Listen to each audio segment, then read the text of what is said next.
এই জনি, এই দাঁড়াও। জি ভাই বলেন। ওইখানে কাস্টমারের বিল কত হয়েছে? বিল তো 170 টাকা হয়েছে।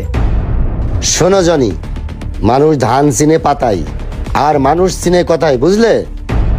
ভাই আপনার কথার তো আগামাতা কিছুই বুঝলাম না। তোমার আর বোঝা লাগবে না। তুমি যার থেকে টাকাটা নিছো, তুমি কি ওকে চেনো? হ্যাঁ চিনি তো। আমি যে আগের রেস্টুরেন্টে কাজ করতাম, ওখানে প্রত্যেকদিন খাইতে যাইতো। যাওয়ার সময় আমারে টিপস দিয়া যাইতো। আজকেও এখানে খেতে আইছিল, আমারে দেখে টিপস দিয়ে গেছে। বেয়াদব! কি ব্যাপার ভাই, আপনি আমারে মারলেন কেন? আবার কথা বলো। আজকে যে খেতে আসছিল তাকে তুমি চেনো?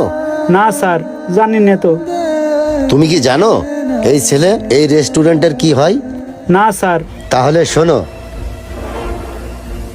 ম্যানেজার, যা করার আজকেই করতে হবে, তবে খবরদার জনি যেন কোনোভাবে টের না পায় আমি যে রেস্টুরেন্টের ওনার।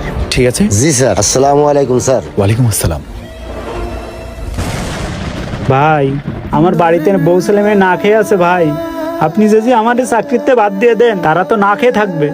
ভাই আমি কথা দিচ্ছি ভাই, আমি আর ইরাম কাজ জীবনও করব না ভাই।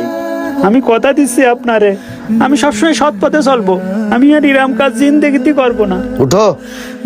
ভাই, আমি বলছি তো আর করব না। এই উঠতে কইছি না তোমারে? ওঠো। আগে আপনি আমারে মাফ করেন। উঠতে বলছি না? ভাই বলেন ভাই। শোনো। জি ভাই বলেন ভাই। শোনো জনি, একটা মানুষ তিল তিল করে টাকা জমিয়ে এইরকম একটা রেস্টুরেন্ট বানায়, যাতে করে তোমার মতন হাজারো জনি এই রেস্টুরেন্টে চাকরি করে তার পরিবার চালাতে পারে। কিন্তু তা সম্ভব হয় না। কেন জানো? কারণ তোমাদের মতন কিছু ওয়েটারদের জন্য এইসব রেস্টুরেন্ট বিলুপ্তির পথে চলে যাচ্ছে। তাই আমি ডিসিশন নিয়েছি, তোমাকে আর রাখবো না। তোমার মতন কিছু ওয়েটারের কারণে আমার মালিকের জন্য পথে বসতে না হয়।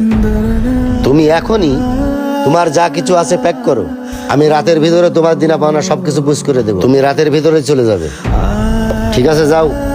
ভাই ভাই একটা বার আমার সুযোগ দেন ভাই, আমি তো কথা দিচ্ছি ইরাম কাজ আমি জীবনও করবো না ভাই। শুধু একটা বার সুযোগ দেন। শোনো, তুমি যদি ভুলটা আমার কাছে করতে, তাহলে আমি একটা কেন তোমাকে 3টা সুযোগ দিতাম। এখন তুমি তো মালিকের হাতে ধরা পড়েছো, এখানে আমার কিছু করার নেই। শোনো জনি, তুমি যদি জীবনে সৎ হতে পারো, তাহলে এই রেস্টুরেন্ট কি, এর থেকে বড় রেস্টুরেন্টে তুমি কাজ করতে পারবা। আমি চেষ্টা করবো ভাই। যদি তুমি সৎ হতে পারো। একটা মানুষ মাথার ঘাম পায়ে ফেলে তিল তিল করে টাকা জমিয়ে একটা রেস্টুরেন্ট দেয়, যদি টাকার শর্ট পড়ে ব্যাংক থেকে লোন নিয়ে হলেও কাজটা কমপ্লিট করে, কারণ এটা তার জন্য একটা অ্যাচিভমেন্ট। আর এই রেস্টুরেন্টে অনেক